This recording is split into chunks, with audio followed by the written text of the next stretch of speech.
On n'est absolument pas payé, c'est un documentaire, on n'est pas une télé-réalité. C'est honteux. Ah, Non, oui. mais dans la tête des gens... Non, attendez, parce que c'est intéressant ça. Vous touchez zéro. On touche zéro. Bah, on a arrêtez, absolument... c'est impossible. Je vous jure, sur la tête de mes gosses.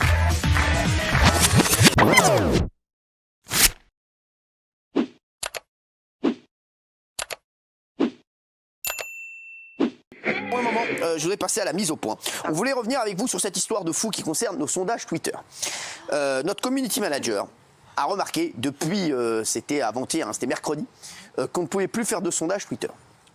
Et des hackers trafiquaient nos sondages afin de faire pression sur l'émission. C'est un truc de fou. Dingue. C'est une histoire vraie, je vous le dis. Cette semaine, ces sondages auraient été manipulés par des hackers mal intentionnés. Il y a eu des gens qui ont fait des pressions et qui ont payé apparemment un hacker pour hacker le compte Twitter de TPMP. Mais c'est la première fois que nos sondages sont sabotés. Un cyberhacker nous a contactés, nous indiquant que des personnalités haut placées auraient tenté à plusieurs reprises de modifier nos résultats. Alors, sondage de TPMP magouillé. Des personnalités puissantes essayent-elles vraiment de faire pression sur l'émission ? Pour hacker un compte Twitter, il faut avant tout récupérer le mot de passe et peut-être avoir accès au numéro de téléphone de la personne. Mais pour votre cas, votre compte Twitter, c'est plus de la manipulation de sondages. C'est-à-dire qu'en fait, il y a des gens qui ont utilisé une armée de comptes Twitter pour manipuler votre sondage. D'accord. Twitter, malheureusement, donc, vous n'avez pas de paramètres qui vont vous empêcher de falsifier ou de truquer un sondage. Concrètement, moi, je suis Raban des Bois, je dispose d'une armée de comptes Twitter, admettons 10 000 comptes Twitter. Vous, sur TPMP, vous lancez un sondage, je regarde le résultat, je peux très facilement inverser la tendance du sondage en fonction de combien de personnes a voté chez vous. Bah, bien sûr. Ouais. En moyenne, on a fait un petit calcul, il y a entre 20 et 50 000 personnes chez vous qui votent tous les soirs, c'est très bien. Et à côté de ça, on voit sur certains sondages qui ont été manipulés une explosion du nombre de votes. Alors regardez, on avait fait Koh-Lanta revient le mardi. Est-ce qu'ils veulent flinguer la marque? Regardez, avant hacking, regardez avant hacking, parce qu'on a été hacké déjà, revient le mardi. Est-ce qu'ils veulent flinguer la marque? Donc avant hacking, les résultats c'était ça. Oui, à 82%. Après, regardez. Non, après, voilà, et voilà. Tous les secondes. Et ça devient, c'est incroyable. En 3 secondes, ça s'est inversé. Et il y a eu 80% de gens qui disent non, c'est fou. Donc ça, c'est juste vos followers en fait qui votent et vous les envoyez en même temps en fait. Voilà, vos faux comptes. Et donc ça fait ça. Voilà, le hacker utilise un logiciel, ce qu'on appelle un panel dans le milieu. Et avec ce panel, en une seule commande, il peut ordonner à ses 10 000 comptes ou ses 20 000 comptes d'aller voter non sur le sondage de TPMP. Nos équipes ont reçu un message d'un hacker avec qui on s'entend bien aussi. Cœur professionnel qui nous a confirmé qu'il avait été contacté et mandaté par des personnes, pour changer les résultats de nos sondages. Incroyable. Voilà, et pour hacker notre compte Twitter. Il nous a envoyé même les captures d'écran. C'est incroyable ça quand même, Raban des Bois. C'est incroyable, mais ça fait quand même partie omniprésente de notre vie en 2022. Regardez Trump, ce qui s'est passé avec sa campagne présidentielle. On parlait d'1 million de budget par jour dépensé sur les publicités Facebook. Aujourd'hui, on peut regarder, il y a une enquête du Monde notamment sur les femmes avec Zemmour, qui était un hashtag qui a été propulsé en tendance, mais qui manquait quand même organiquement de véritables tweets. C'est quelque chose de très fréquent en fait. Je crois savoir d'où ça vient. Mais ce Je vous le serait dis. On ne peut pas le dire là parce que ce serait de la diffamation. Mais personne sera dans la scène on d'ici 10 jours. est sur l'enquête. Voilà. profil plutôt politique ou profil plutôt rivalité commerciale? Non, aucun des deux. Aucun des deux. Même les coutures, même les fringues sont sales. Mais tous les objets autour d'elle sont sales. Le téléphone date de 70. Il y a des gens qui rient au 18e degré dans la salle. Au lieu d'encourager quelqu'un qui se sort de la merde, il dit tout est sale. Viens bébé, viens. Elle est exceptionnelle. Leur qualité, c'est de critiquer les gens qui ont envie de se faire une situation ou se lever au matin et se battre. Des gens un peu comme ce petit gros là. Non. Je ne parle pas aux ânes, ça les instruit. Mais c'est la t'es pas meilleure un âne, phrase. toi, t'es un Non, je parle de abruti. toi. Tu es chum. Bah, je suis Attends, dentiste. bébé, attends, bébé. Et tu sais quoi? Laurent, donc, alors, Cyril. quand tu revois ces propos. Bah déjà, je suis désolé d'avoir gâché ton week-end. J'ai entendu le début de l'émission. Ouais, c'est vrai. T'as perdu au paddle. En plus, oui. Je fais finale. C'était pas voulu, voilà. finale et On ne demi. prévient pas que. Je dis ce que je pense. J'ai été en vrai. monstrueux. Alors, tu peux dire tout ce que tu veux sur les gens, tu peux dire qu'il n'a pas de carrière, qu'il est nul. Mais quand tu dis à Laurent Mais pas Fontaine, petit t'es gros. un petit gros, t'as les Ouais, c'est vrai. t'es Il a moche, dit t'es qu'elle dans les était machins, sage, quand même ça c'est pas aussi. possible. Alors- Et là, à ce moment-là, j'aurais dû dire si c'est comme Alors ça, là, tu sors. Parce que lui, il a dit les fringues sont sales, mais à aucun moment il s'en est prêt à ton physique. Et pourtant, chouchou, on pourrait aussi faire ses Mathieu, affaires. quand vous vous faites voler un sac à Carrefour, on vous dit il était grand, aux yeux bleus. Non, c'était un petit gros avec une moustache. C'est une description.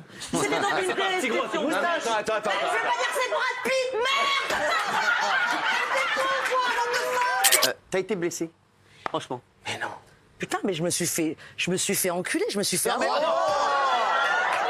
Sur le mot sale, pour moi, ce qui est sale, c'est pas toi, c'est pas ta peau, c'est pas tes vêtements. À la limite, je m'en fous. Moi, de ça. je l'ai pris comme ça. Pardon, ce que moi j'appelle des choses sales, c'est quand, par exemple, depuis tout à l'heure, tu dis enculé 3 fois. T'adores ça, fais pas chier. Et alors, c'est plein tous les soirs. Et c'est 3 soirs, mais c'est pas tous les soirs, c'est 3 soirs. Oh non, il est jaloux, c'est pas bien, le t'encourager. Mais ne mens pas. Arrête, tu peux pas, toi, faire le très vite. Il y a personne qui vient te voir, t'es incapable de respecter un texte. T'as même pas eu ton diplôme de Sciences Po.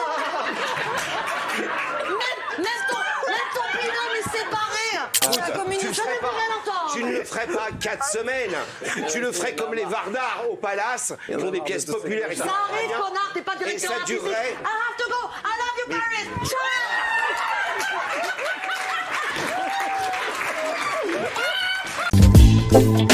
Pour jouer un match de Première Ligue, il est bien sûr avec West Ham. Et regardez, est-ce qu'il fallait le laisser jouer? Regardez son arrivée sur le terrain qui a été un petit peu mouvementée.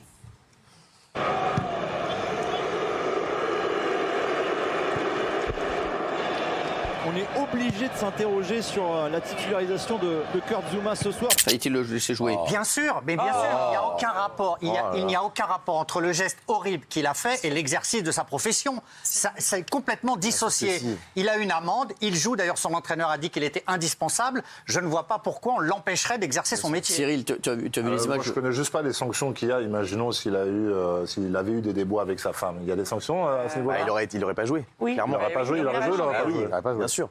À Lyon, il y a eu des sanctions sur des gens qui avaient pratiqué des violences conjugales et qui jouent encore. Hein. Alors, oui. Non, mais Cyril, tu voulais dire... Oui. Moi, c'était juste ça, faire la comparaison avec un être humain. Pour moi, c'est un être vivant. Tu ne fais pas de mal à un être vivant. Si ça fait du mal, ça devrait être les mêmes sanctions que sur un être humain. Non, c'est une bonne question. Oui, Laura Lee. Oui, moi je trouve qu'il s'agit de montrer l'exemple, parce qu'en fait, le droit des animaux, c'est quelque chose qui est encore trop peu méprisé par le droit. Alors on commence en Angleterre, il y a eu une loi en mai 2021 qui s'est intéressée à la maltraitance des animaux. En France aussi, on ne considère plus les animaux comme des objets, parce qu'on considère que c'est des biens meubles et aujourd'hui que ce sont des êtres doués de sensibilité. Et c'est essentiel que le débat public prenne fait et cause dans cette lutte contre la maltraitance des animaux, et il fallait effectivement pas le laisser jouer. Donc moi, pardon, mais je trouve que tu es d'une indulgence, Gilles. Mais vraiment, je sais pas, je suis choquée. 300 000 €, ok, c'est la loi. Mais pardon, moi, il y a une histoire de moralité. Voilà. Et moi, je suis West Ham, je le mets pas sur le terrain. Je le vire, en fait, je le dégage. Alors peut-être qu'il y a une rupture conventionnelle, peut-être qu'il a des indemnités, il prendra un gros chèque, mais je veux plus en entendre parler. En fait, je veux plus le voir sur ma pelouse, parce que moi, en tant que dirigeant, je veux pas que ce mec-là, qui a fait du mal à ce chat-là, il peut faire du mal à n'importe qui, et c'est pas bien, et donc il dégage. Je veux plus en entendre parler. Et Deschamps, je veux pas qu'il le prenne non plus. Hein. Alors, elle a raison. Ah oui, elle est sévère. Elle est sévère. Si les conditions de détention en prison sont souvent désastreuses, certains détenus dits médiatiques bénéficieraient de cellules réservées. On les appelle quartiers pour personnes vulnérables ou quartiers VIP. Des zones où les conditions de détention sont un peu meilleures et où les détenus ont le privilège d'être seuls dans leurs cellules. Certains estiment qu'il est normal de les protéger, d'autres pensent qu'ils ne méritent pas plus que d'autres ce traitement de faveur. Alors La Haye, Claude-Guéant, Balkany, trouvez-vous normal qu'il existe des quartiers VIP en prison? D'abord, ça n'existe pas du VIP en prison. Ça n'existe pas. Il n'y a qu'à la santé qui a eu le mot VIP. Il y a tout en prison, c'est comme si c'était la rue. C'est-à-dire que tu es dans la rue, c'est-à-dire c'est du business, tu échanges quelque chose pour quelque chose. Mais les VIP, ça n'existe pas. Voilà, celui-là qui me dit qu'il y a du VIP en prison, eh ben, allez-y. Mais la photo qu'on a vue, c'est pas vrai? Je viens de te dire que toutes les cellules... Ça existe. Toutes les cellules. Alors tu me dis le VIP, maintenant, en CD, tu as du VIP. Ça existe toujours. Oui. Donc là-bas. Oui, c'est une cellule comme ça. Mais dans toutes les prisons, c'est comme ça. Olive, toi, tu comprends pas qu'il y a des quartiers privilégiés en prison? Mais carrément pas, mais je pense qu'on prend un peu le problème à l'envers d'ailleurs. Et si vous reprenez le problème, je pense qu'il y a des pancartes qui finiraient par se tourner. Qu'il y ait des gens qui soient isolés, parce que c'est des politiques ou ceci, cela. À la rigueur, ça, je pense que ça peut se comprendre. Par contre, quand on voit l'état des cellules, 9 mètres carrés, je pense que même au Formule 1, les chambres d'hôtel, ils sont moins belles. Hein. Ouais, c'est vrai. Non, mais c'est vrai. Quand je vois des gens qui arrivent à sourire parce que tu fais le clown sur les plateaux télé et qu'on est en train de te médiatiser aujourd'hui et presque tu vas finir en héros, moi, sincèrement, ça me retourne le ventre. Parce qu'il faut que tous les citoyens soient conscients que tu as pris de l'argent dans les poches de tout le monde en fait par rapport à ce que tu as fait. Et ça, je trouve ça inadmissible, sincèrement. Alors, il est allé en prison pour ça. Il a purgé sa peine aussi. Ah oui, je vous en prie. Parler, alors. Toi, tu es en train de faire quoi là? Je suis en train de dire ce que je pense. T'es en train de faire la star, tu sais même pas de quoi tu parles. Alors là, mais t'es en train de dire. Et moi, il a fait le clown, il est venu en limousine. La seule différence, c'est que toi, tu vas foutre le bordel dehors dans la rue pour arrêter les gens de travailler. Laisse-moi parler. Il y en a. Alors, je t'ai laissé parler. Alors laisse-le finir, laisse-le parler. Il t'a laissé parler, Olivier. Alors allez. Je t'ai laissé parler. Oh, je t'ai laissé parler. Fini, vas-y. Dépêche-toi. Laisse-moi parler, je t'ai laissé parler. Oh, moi, tu te branles pas avec moi. Laisse-moi parler, je te le dis. Laisse-moi parler. Mais t'es qui, toi? Et toi, t'es qui, toi? T'es qui, toi? Guignol et tout. T'as un mec qui sort de prison parce que t'es un criminel. Mais je suis... Alors, finissez Marco Mouli. Si maintenant il fait les choses légalement, tant mieux. Mais pourquoi légalement? Mais t'as le boulanger, il encaisse les espèces. Mais arrête de dire... Tu vas dans la démesure. C'est une question. Tu vas dans la démesure. Mais du mesure, pourquoi? Alors c'est pareil, tu me dis il y a des démesures. Mais c'est pareil. Un peu d'espèce chez le boulanger, 283 millions d'euros, si tu veux, il y a un peu une marge. Mais pourquoi? Est-ce que tu sais? Alors, ça fait beaucoup de baguettes. Je pose la question. Est-ce que tu sais comment on sait qu'on est riche? C'est pas pareil. Comment on sait qu'on est riche? Moi, je sais pas. Est-ce que tu le sais? Non. Alors, je vais t'expliquer. Moi, je suis riche avec mon cœur, mais ça me suffit déjà. Ouais, mais va chez l'abbé Pierre. On voulait parler de cet appel à l'aide de la famille Pélissard. Depuis qu'ils ont débarqué dans l'émission Famille Nombreuse, la vie en XXL, j'adore cette émission. Vraiment, ils sont devenus de véritables stars. Chaque jour, Amandine, maman de 8 enfants, partage son quotidien sur les réseaux avec toute sa famille devant des centaines de milliers d'abonnés. Le problème, cette exposition a attisé les jalousies et la haine. La famille s'est retrouvée menacée de mort avec des lettres anonymes envoyées à leur domicile. La mère Amandine, très inquiète pour ses enfants, a d'ailleurs essayé d'avertir plusieurs fois la police, en vain. Si aujourd'hui elle prend la parole à travers les réseaux, c'est pour protéger sa famille d'un éventuel drame. Ce soir, Amandine Pélissier a décidé de tirer la sonnette d'alarme dans TPMP. Vous êtes les stars, hein, la famille Pélissard de l'émission. Et c'est vrai que depuis quelques jours, c'est devenu un cauchemar. Et vous avez reçu, je vais lire la lettre, il y a 15 jours, vous avez reçu une lettre dans votre boîte dans laquelle on insulte votre famille et vous-même. Alors, j'ai le contenu de la lettre. Espèce de saloperie. Alors voilà, ta gueule botoxée, tu ressembles à ce que tu es. Voilà, il y a des mots racistes. J'ai même pas envie de lire parce que c'est vrai. Tu es une honte pour les familles nombreuses. Il y a des, franchement, regardez, regardez la lettre, c'est vraiment voilà. C'est à vomir de lire. C'est à vomir. Après cette première lettre, on a voulu porter plainte et la police a refusé cette plainte et nous a octroyé qu'une main courante. D'accord. Pensant que ce n'était pas suffisant, ce n'était pas assez lourd en fait, ça ne justifiait pas une plainte, simplement une main courante au cas où il se passerait quelque chose. Et si on recevait une deuxième lettre, on pouvait là déposer plainte, ce serait légitime. Alors, une semaine plus tard, vous recevez une deuxième lettre, cette fois-ci adressée à votre mari, Alexandre. Je m'adresse à vous, Alexandre Pélissard. Quand vous pouvez supporter la vie avec votre, on va voir, voilà, PUTE de femme, Amandine en ce moment elle est à Paris et chaque fois que votre aînée est salope, elle vous trompe. Nous avons des preuves et photos qui seront mises sur Instagram. Nous avons eu son père biologique et les mensonges qu'il redit sur sa vie comme quoi elle a été abusée. C'est faux. Soyez indulgent, Alexandre. Vous êtes un bon papa. Ça va faire la une des journaux. Bon courage. Et vous avez déterminé que ça ne venait pas de loin. La première enveloppe, oui. Ouais, donc ça vient très certainement de quelqu'un de là où vous habitez et qui vous connaît bien. C'est ça qui fait encore plus peur, je pense. Vous avez une idée? La première enveloppe, effectivement, le code 33 est le code du centre de distribution le plus proche de notre domicile. Donc effectivement, en tout cas, la première enveloppe, on sait qu'elle n'a pas été postée loin de chez nous. TF1 prend cette affaire très au sérieux, puisque dans l'après-midi, TF1 a tenu à réagir. Chers téléspectateurs, depuis plusieurs semaines, les familles sont régulièrement attaquées sur les réseaux sociaux. Il n'y a pas que vous, sur les réseaux, il y a toutes les familles. Sur les réseaux, on en prend tous pour notre grade. Nous tenions à rappeler que si Famille Nombreuse, la vie en XXL est une émission que nous aimons tous commenter, il est important de le faire dans le respect d'autrui. Les insultes, menaces et messages haineux à l'égard des familles n'ont pas lieu d'être. Nous condamnons fermement ce genre de comportement et recommandons aux familles de porter plainte. Merci. C'est fou qu'il y ait une telle haine sur ce programme. Ça prend des proportions exponentielles, quoi. La haine, la rage, et souvent, moi, de ce que je vois, en tout cas, ça vient beaucoup de... Pas de jeunes, pas d'adolescents, mais de femmes. De femmes de mon âge, plus âgées même. C'est celles-là les pires. Hein. Ah oui, je pense que les enfants sont beaucoup plus intelligents que les adultes parfois. Parce qu'en fait, à l'école, les gamins, entre eux, on est très attentifs. De saison en saison, on fait très attention justement à ce qui se passe. On communique avec l'établissement avec qui on est forcément en très bons termes par rapport à ça. Et non, mes filles, elles sont des copines. Parce qu'elles s'appellent Léna, Alina et Luna, et mes garçons pareil, et pas parce qu'ils passent à la télé. C'est les parents. en fait, qui, après la sortie de l'école, viennent vous... Encore une fois, le problème, c'est pas les enfants, c'est les adultes. Tu peux pas savoir, mais si ça se trouve, les gens pensent comme ça. Alors, vous êtes payé pour cette émission, Amandine ? On aura toujours des méchants. On n'est absolument pas payé, c'est un documentaire, on n'est pas une télé-réalité. Dans la tête des gens... Non, attendez, parce que c'est intéressant, ça. Vous touchez zéro ? On touche zéro. C'est impossible. Je vous jure, sur la tête de mes gosses, on n'est pas payé. Vous allez dire sur la Torah. Non, vraiment incroyable. Non, mais attendez, c'est incroyable. Qu'est-ce qu'il produit ? C'est TF1 Production. TF1 Production, quoi, ils vous payent pas ? On a un statut de documentaire. Mais en fait, encore une fois, cette émission... C'est l'émission la plus rentable du PAF. C'est un statut... Pas de la télé réelle. Vous voulez pas faire de la télé sur C8 plutôt ? Non, mais c'est incroyable. Il y a beaucoup moins de menaces ici. Non, mais on nous croit pas en plus quand on le dit. Non, mais je ne crois pas. Vous touchez même pas une indemnité ? Non, on touche rien du tout. On n'est pas rémunéré. C'est un documentaire. Alors quand on a des déplacements, comme pour tourner le générique des fonds verts, voilà, pour les besoins de la production, bien sûr. Là, c'est pris en charge, mais c'est légitime en fait. Oui, bien sûr. Voilà, mais c'est tout. Alors, je vous dis tout, Amandine. Il y a quelqu'un de TF1 qui m'envoie attestation de tournage, jour de présence de l'équipe tournage 3 jours, indemnité 100 € x 3 jours égale 300 €, signature de Madame Amandine Pélissard, bon pour accord. Donc ça, c'est un défraiement ? C'est un défraiement pour les frais de tournage, en fait. D'accord. Voilà. D'accord. Ah oui, pour les besoins, quand on se déplace. Donc ça veut dire que c'est vrai, parce que si on m'envoie ça, ça veut bien dire qu'ils ne sont pas payés.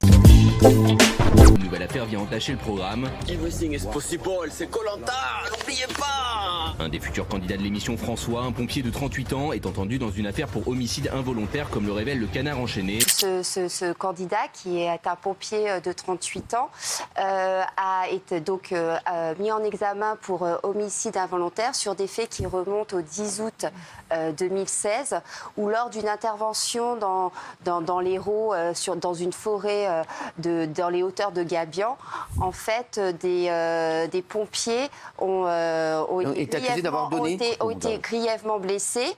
Et un jeune pompier de 24 ans est mort. Et les familles et les syndicats ont lancé une procédure contre des hauts gradés, et notamment François, qui voilà. Alors, je vais vous dire, l'histoire, c'est quoi ? C'est que l'histoire remonte à 2016, que vous dites, lors d'un incendie de forêt. François Descamps est accusé d'avoir donné à la troupe des ordres inadaptés, parfois contradictoires, et fourni une information insuffisante et des matériels obsolètes. Voilà, donc, sur 7 membres. C'est ça. Donc, l'affaire l'incendie avait causé la mort d'un pompier de 24 ans et 7 pompiers avaient été mis en examen pour homicide involontaire et blessure involontaire. Alors, on est avec Maître Ludovic Parra, avocat du candidat mis en cause. Qu'est-ce que vous répondez aux gens qui disent qu'il n'aurait pas dû être dans l'émission ? Je trouve que déjà, c'est commencer par la fin de dire ça. Il faut commencer par le début. Et je vous remercie d'avoir rappelé les faits tels que vous en avez connaissance, parce que je trouve que finalement, ça reflète bien ce dossier. Hier soir, avant de me coucher, j'apprends par François que ça y est, c'est sorti. Alors, qu'est-ce qui est sorti ? Qu'il est mis en examen, dont acte, c'est la vérité, je ne peux pas dire le contraire. Alors, mise en examen d'un candidat pour homicide involontaire dans la nouvelle saison de Koh-Lanta, fallait-il le couper au montage ? Gilles Vernet, vous dites oui, vous ? Oui, parce que, maître, moi je vais vous le dire très franchement, votre client, il a menti au moins par omission. Ce qui s'est passé, c'est que la production ne pouvait pas savoir, même en rencontrant cette personne avec son identité, qu'il était mis en examen. Parce que quand les noms ont été révélés, seul le nom du responsable des pompiers a été publié. Lui, François, n'a pas été cité. Mais quand il est arrivé au casting de Koh-Lanta, il était mis en examen. Il n'aura pas dit, il a montré le casier judiciaire. Honnêtement, maître, il aurait dû dire « je suis mis en examen » et il ne pouvait pas participer. Vous savez ce que c'est que d'être mis en examen ? Oui, présumé innocent, je sais. Être mis en examen, c'est être présumé innocent. Voilà. Le problème dans ce dossier, c'est qu'en fait, aujourd'hui, il y a une espèce de tribunal médiatique qui essaye de se substituer à la justice. Le problème du tribunal médiatique, c'est-à-dire le tribunal auquel on siège tous à cette table et en France, il n'a pas de règle. Et notamment la règle de la présomption d'innocence, il ne la connaît pas. Et pourquoi François Descamps, il est aujourd'hui mis en cause dans ce dossier ? Parce qu'il était le responsable de la formation et qu'on a mis en cause toute la chaîne. Ça part des plus hauts gradés, le responsable de la formation, le responsable du matériel, le responsable opérationnel. Pourquoi n'a-t-il pas dit au moment de Koh-Lanta, je suis mis en examen ? C'est impossible d'aller dans une émission comme celle-là en étant mis en examen. Le jugement aura peut-être lieu cette année, maître. La réponse est simple. Vous me demandez si, en disant ça, il aurait pu finalement expliquer à la production qu'il devait bénéficier de la présomption d'innocence et qu'il faisait l'émission dans ces circonstances. Il n'aurait jamais été. Est-ce que c'est sérieux ? C'est de l'honnêteté, maître. C'est de l'honnêteté. Je vais vous dire quelque chose. Ça fait moins de 24 heures que c'est sorti et je suis chez Cyril Hanouna en train de parler de ce dossier avec un buzz comme celui-là. Vous pensez vraiment que s'il avait dit ça à la production, on lui aurait dit on va vous accorder le bénéfice du doute, mais exactement. Il n'aurait pas été pris. Il n'aurait pas été pris, il a raison. Mais ma vraie réponse, elle n'est pas là. Ma vraie réponse, elle consiste à vous dire, monsieur, qu'il ne l'a pas dit parce qu'on ne lui a pas posé la question. Voilà. Parce que mensonge par omission, maître. Mensonge par omission. Non.